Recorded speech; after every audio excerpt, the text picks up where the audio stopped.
¿Cuánto debería pesar una tonelada? ¿Quién define la longitud de una milla o una pulgada? ¿Cómo debe evaluarse un metal precioso? Estas preguntas surgieron con la unión de las primeras 13 colonias en Estados Unidos. Alguien tenía que regular todo eso o la economía nunca saldría adelante. Alguien tenía que fijar un estándar. Ambos, George Washington y Thomas Jefferson, habían estado tratando de tomar esta decisión en un tiempo cuando se estaban usando una enorme variedad de sistemas.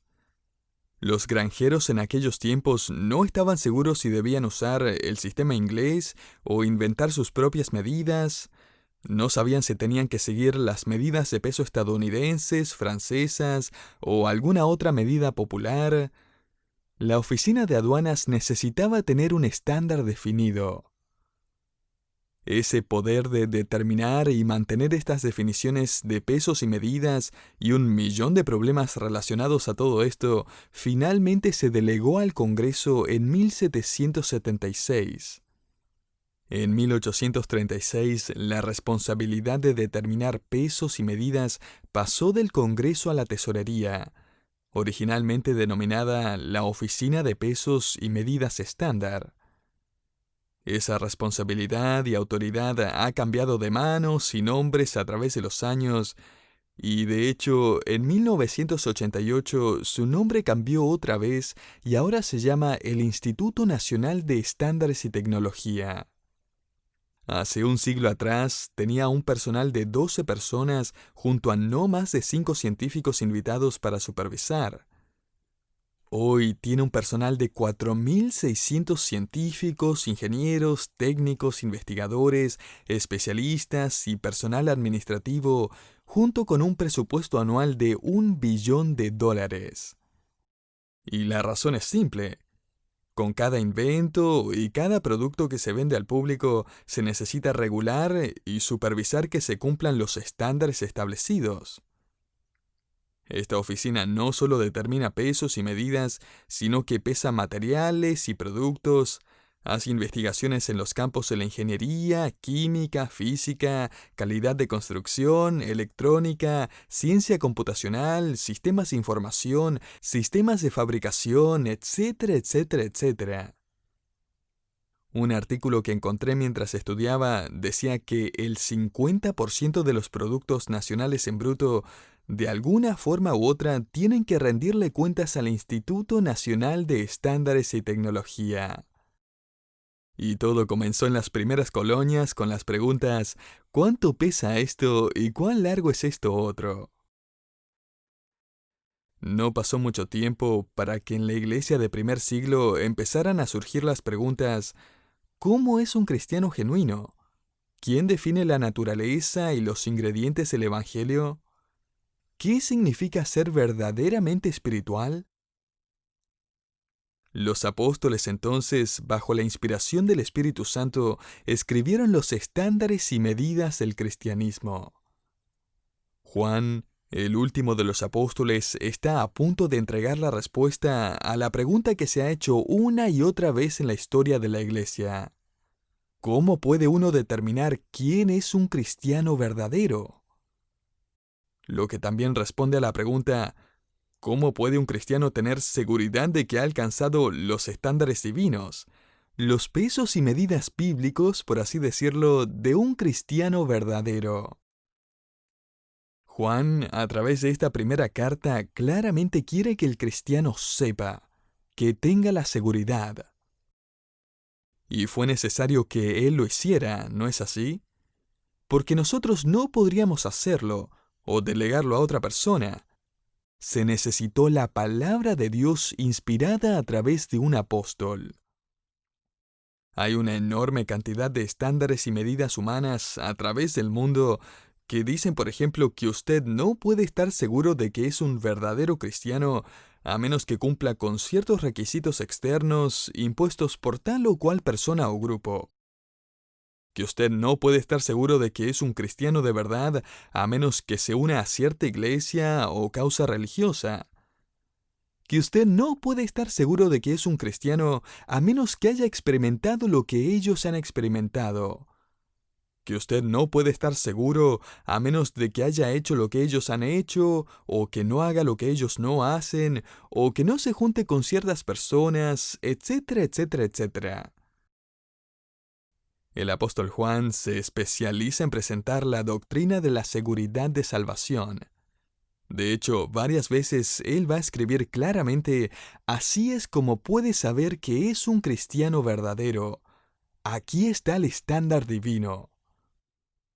En el capítulo 2 de Primera Juan, él entrega al menos 3 principios que nos indican y aseguran si es que somos cristianos verdaderos.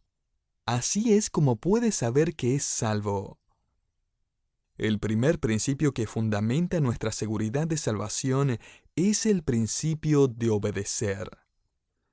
Juan comienza en el capítulo 2, versículo 3 diciendo: y en esto sabemos que nosotros le conocemos, si guardamos sus mandamientos. Y quizás esté pensando: en ese caso estoy frito, nunca voy a tener seguridad de salvación. Ahora, primero que nada, la carta de Juan tiene la intención de animar al creyente, no de aterrorizarlo. He leído comentaristas de esta epístola que están convencidos de que Juan está tratando de asustar a la gente por atreverse a creer que son cristianos genuinos. Pero ese no es el corazón ni el espíritu de esta carta, que comienza diciendo: hijitos míos. Una carta dirigida a los amados hijos en la fe de Juan. Estudiemos con mayor detenimiento este versículo entonces. Dice: en esto sabemos que nosotros le conocemos. Esta es la primera de las 25 veces que el verbo saber aparece en esta carta. Y Juan escoge el verbo ginosko en griego para referirse al conocimiento adquirido por experiencia personal. Hay otro verbo en griego para saber, que es oida, que significa obtener conocimiento a través de información. Así que los griegos tenían palabras diferentes para saber. Estaba el saber adquirido a través de la experiencia personal y el saber adquirido a través de la instrucción personal. Y hay una gran diferencia entre las dos. Por ejemplo, cuando le dice a su hijo menor que no muerda a su hermanita. ¿Por qué? Porque duele. ¿Y qué es lo que hace? La muerde de todas formas. Como verá, usted está tratando de darle información a su hijo cuando lo que él realmente necesita es una experiencia para saber qué está diciéndole exactamente. Lo que me recuerda estar leyendo la historia acerca de un niño que empezó a gritar y llorar. Su madre fue corriendo para ver lo que estaba pasando y vio que su hermanita le estaba tirando el pelo. La madre logró que su hija lo soltara y luego abrazó a su hijito y le dijo: mi amorcito, ella no sabe que duele. Ella salió de la habitación y segundos después era la niña que estaba llorando. La madre volvió corriendo y cuando entró a la habitación, su hijo la miró y le dijo: ahora ella sabe. El apóstol Pablo también usó este verbo cuando escribió: a fin de conocerle. Filipenses 3:10. Ginosko. A fin de poder interactuar a un nivel personal, a fin de experimentar la pasión de Cristo y el poder de Cristo y aún los padecimientos de Cristo y la perseverancia de Cristo. Pablo estaba diciendo: no solo quiero más información acerca de Él, quiero tener una interacción personal y una comunión con Él. Un erudito en griego escribió que este verbo no solo implica una relación personal entre el conocedor y lo conocido, sino que también implica que aquel que está conociendo es influenciado por el objeto que está conociendo. Así que lo que Juan está escribiendo aquí es simplemente esto. Así es como pueden saber que están interactuando personalmente y están en comunión y están bajo la influencia de Cristo. Ahora note el versículo 3, si guardáis sus mandamientos. La palabra mandamientos se refiere a un mandato u orden. No es la palabra nomos, que hace referencia a la ley de Moisés. Juan está pensando específicamente en los mandamientos de Cristo para el creyente. Esto incluye la Gran Comisión. Haced discípulos enseñándoles que guarden todas las cosas que os he mandado. Las cartas del Nuevo Testamento están llenas de los mandamientos de Cristo. Y Juan escribe que el creyente tiene que guardar estos mandamientos. La palabra traducida guardar tiene la idea de obedecer atenta y cuidadosamente. Y mientras que el cristiano no siempre va a obedecer a Dios perfectamente o aún consistentemente, que es por lo cual Juan empezó esta carta instruyéndonos a confesar nuestros pecados, el verdadero creyente quiere y desea obedecer. El creyente siente dolor cuando desobedece. Guardar sus mandamientos tiene que ver con determinación y deseo. Me gusta cómo lo expresó un escritor cuando comentó este versículo. Él escribió: el creyente no puede guardar los mandamientos de Cristo perfectamente, pero sí puede guardarlos deliberadamente. El creyente puede levantarse cada día con un deseo en su corazón de hacer lo que Dios quiere. Creo que es fascinante que Juan conecta la seguridad de salvación no con nuestras emociones, sino con nuestras acciones. Y es que las emociones fluyen y cambian. Y mientras que desee que su seguridad de salvación no estuviera relacionada con sus acciones, es mucho mejor a que si estuviera relacionada con sus emociones. Sus sentimientos pueden cambiar en una pestañada, pero la dirección y la determinación de su vida como creyente está definida. Juan no está preguntándonos si nos sentimos como que conocemos a Cristo. Él está preguntándonos si vivimos como si conocemos a Cristo. Ese estándar es objetivo, observable y práctico. De hecho, note el contraste que hace en el siguiente versículo. Versículo 4. El que dice yo le conozco y no guarda sus mandamientos, el tal es mentiroso y la verdad no está en él. En otras palabras, el estándar de nuestra seguridad no está conectada con nuestros labios, sino con nuestras vidas. No son nuestras palabras, sino nuestro estilo de vida. Note nuevamente el que dice. Esta persona dice con sus labios que interactúa personalmente y que está bajo la influencia de la persona de Cristo, pero no guarda sus mandamientos. En otras palabras, no tiene el deseo o la determinación de obedecer a Cristo en su vida. Esa persona, Juan escribe, es un mentiroso. Tenga en cuenta que Juan no está escribiendo acerca de alguien que está engañado por otra persona o que está confundida por lo que ha leído en alguna parte. Cuando Juan habla del mentiroso, él está refiriéndose aquí a alguien que miente constantemente en su vida. Dicho de otra manera, esta persona dice que conoce a Cristo, que interactúa personalmente con Cristo, pero su estilo de vida no tiene nada que ver con Cristo.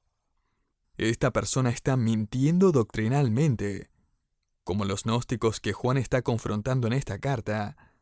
Ellos promovían la herejía de que uno podía vivir perpetuamente en pecado sin arrepentirse y al mismo tiempo afirmar conocer a Cristo como su Salvador. Esta persona también está mintiendo prácticamente, porque habla como si conociera la verdad, pero su vida demuestra que no quiere saber nada con esta. Hace poco encontré una composición que describe el pensar de un creyente falso y dice así: me gustaría comprar $3 de Dios.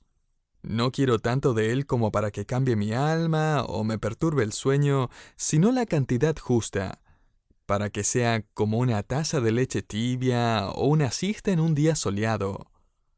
No quiero tanto de Él como para que me haga amar a alguien que no quiero o ayudar a alguien que no conozco. Quiero felicidad, no transformación. Quiero la calidez del vientre, no un nuevo nacimiento. Quiero 500 gramos del Eterno para llevar, por favor. Me gustaría solo $3 de Dios. Esta persona no cumple con los estándares de Dios para tener seguridad de salvación. Esta persona no cumple con el principio de la obediencia. Así que el primer principio que demuestra o asegura nuestra salvación es el principio de la obediencia. El segundo principio que encontramos en este pasaje es el principio de atesorar. Note el versículo 5. Pero el que guarda su palabra, en este verdaderamente el amor de Dios se ha perfeccionado. La palabra perfeccionado significa cumplido o completado. Da la idea de tener logros. En otras palabras, Juan está animándonos, porque cuando guardamos la palabra, el amor de Dios está cumpliendo su propósito en nuestras vidas. Un autor lo puso de esta forma: entre más atesoramos la palabra de Dios, más abrimos la puerta para que su amor cumpla sus propósitos en nuestras vidas. Me encanta este verbo guardar. Guardar su palabra. Nos ayuda a entender lo que Juan está tratando de decir aquí. Esta palabra se usaba en los días de Juan para referirse a una cabina o caseta donde alguien estaba de guardia. También se usaba para referirse a guardar algo cuidadosamente, como cuando una persona guarda un tesoro. ¿Y cómo guardamos nuestros tesoros? El domingo pasado, por la tarde, mientras predicaba en la iglesia, un par de ladrones entraron a robar a mi casa. Yo fui el primero en entrar a la casa después y noté inmediatamente las pisadas de barro que habían dejado en la alfombra de la sala de estar. Seguramente mi regreso los había espantado, pero habían tenido el tiempo suficiente para robar toda la joyería de mi esposa. En su mayoría no era muy cara, pero tenía un gran valor sentimental, incluyendo algunos anillos que pertenecían a su madre. Se robaron todo. Lo irónico es que la Navidad pasada finalmente le había regalado el aparador que tanto quería para poner sus joyas. Creo que solo logré que los ladrones pudieran encontrar las joyas más fácilmente. Tomen, aquí está todo. Gracias a Dios, mi esposa ha respondido bastante bien ante toda la situación. Ahora somos más cuidadosos que nunca. Nos aseguramos de cerrar bien todas las puertas y encender siempre la alarma. Y es simplemente tan extraño que alguien entre a su hogar y le roben cosas personales. Y no lo sé, pero quizás el apóstol Juan había experimentado que le entraran a robar, porque la palabra que él usa 2 veces de hecho en este párrafo es una palabra que desafía al creyente a atesorar cuidadosamente la palabra y guardarla como su posesión más preciada. Así que nuestra seguridad de salvación está directamente conectada con nuestra perspectiva de la palabra de Dios. Déjeme ponerlo de esta forma: ¿es la Biblia una de sus posesiones más preciadas? ¿Atesora usted la palabra de Dios? ¿O simplemente se queda debajo del asiento del auto, o en la mesa de centro, o en el librero, o en algún lugar en la casa que no sabe hasta que llega el domingo y tiene que buscarla por todos lados? Puede imaginarse a su esposa diciendo: «Cariño, no tengo idea dónde puse mis alhajas. ¿Podrías fijarte debajo del asiento del auto? ¿O en el garaje? ¿O quizás está en el armario? No sé, por algún lugar deben estar». El apóstol Juan escribe al final del versículo 5: «Así es como podemos saber. Por esto sabemos que estamos en Él». ¿Cómo? Por cómo atesoramos su palabra. ¿Notó la frase clave aquí? Por esto sabemos que estamos en Él. Esta es una de las expresiones favoritas de Juan. En Él. Ahora, esto no significa que usted va a ser absorbido en la deidad, a convertirse en parte de la energía universal, como enseña el panteísmo y la nueva era. Esto se refiere a una relación espiritual de unidad en la vida que tenemos en Cristo. nosotros estamos en Él. Esto significa que Él no solo vive en nosotros espiritualmente, sino que Él es la esfera que envuelve nuestras vidas. Estamos en Cristo. Piénselo de esta forma. Supongamos que usted se va a vivir a París. Eso no significa que usted es París, que se ha convertido en parte de París. Significa que usted vive dentro de la esfera, de los confines de París. Y por esa razón ahora tiene una nueva identidad. Usted se convirtió en un parisino.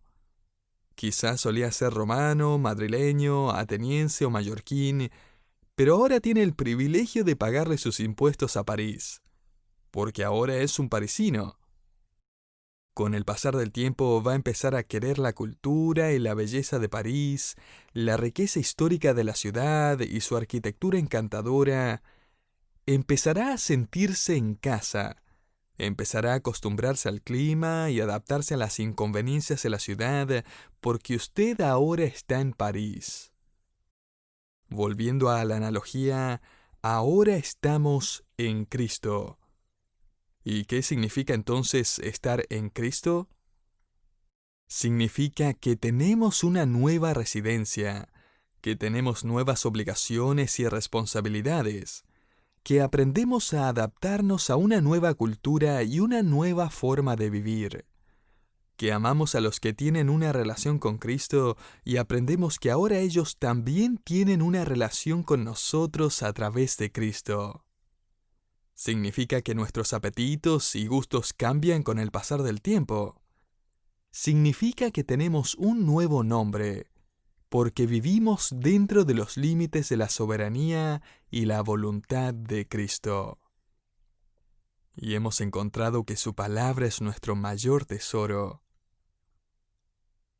Nuestra seguridad de salvación está basada en el principio de obedecer, el principio de atesorar. En tercer lugar, nuestra seguridad está basada sobre el principio de imitar.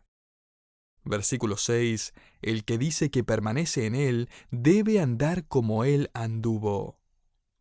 Dicho de otra forma, nuestras palabras tienen que estar a la altura de nuestras acciones. O sea, si eso es lo que estamos diciendo, eso es lo que deberíamos estar haciendo. Si estamos hablando de esa forma, deberíamos estar andando de esa forma también. El que dice que permanece en Él. A Juan le gusta mucho el verbo permanecer. Lo va a usar 24 veces en sus cartas. Permanecer en Él significa tener una relación permanente con Cristo. Y si usted realmente tiene una relación permanente con Cristo, usted está andando como Él anduvo. Este es el principio de la imitación. No significa que va a caminar sobre las aguas como Jesús, o va a atravesar paredes como Él lo hizo después de resucitar, o al menos no todavía, pero significa que su andar, refiriéndose a su estilo de vida, va a ser consistente con su afirmación de conocer a Cristo en una relación personal y permanente. Esto significa que su andar va a ser semejante al de Cristo. ¿Cómo? Usted va a caminar en la misma dirección. Usted va a estar tomando las mismas decisiones. Usted va a estar caminando con el mismo sentido de determinación. Usted va a caminar hacia el mismo destino. Y Juan alude aquí a una verdad aún más grande acerca del andar cristiano. No solo andamos con Él, sino que andamos como Él. Esta es una referencia a la imitación de su carácter y su espíritu y su sabiduría, su paciencia, su gozo, su amor, su perseverancia, su obediencia a la voluntad del Padre. Esto no es hipocresía, esto es imitación. No estamos pretendiendo ser Él, estamos queriendo ser como Él. Y esto se demuestra en la forma en que andamos. Y ese principio de imitación nos da seguridad de salvación, de que somos verdaderos hijos de Dios. ¿Quiere estar seguro de su salvación? Juan escribe aquí: así es como puede estar seguro, viendo que usted está imitando, atesorando y obedeciendo. Warren Wiersbe escribe en su autobiografía acerca de la vez que estaba por empezar el proyecto de construir un templo para su iglesia cuando era un pastor joven. Él y el comité de construcción estaban trabajando con un arquitecto y en una de sus reuniones Wiersbe le preguntó al arquitecto: ¿por qué necesitamos tener un cielo raso tan alto en el auditorio? ¿Por qué no mejor ahorrar dinero construyendo un auditorio con un cielo raso bajo y solo construimos una gran fachada al frente de la iglesia? El arquitecto le dijo en voz baja: Pastor Wiersbe, el edificio que construya va a reflejar las creencias de la iglesia y lo que la iglesia hace. Uno no puede usar fachadas en las iglesias que engañen a las personas. Eso se hace en los carnavales, pero la fachada y el interior de la iglesia tienen que concordar. Lo mismo debe ser verdad en nuestras vidas.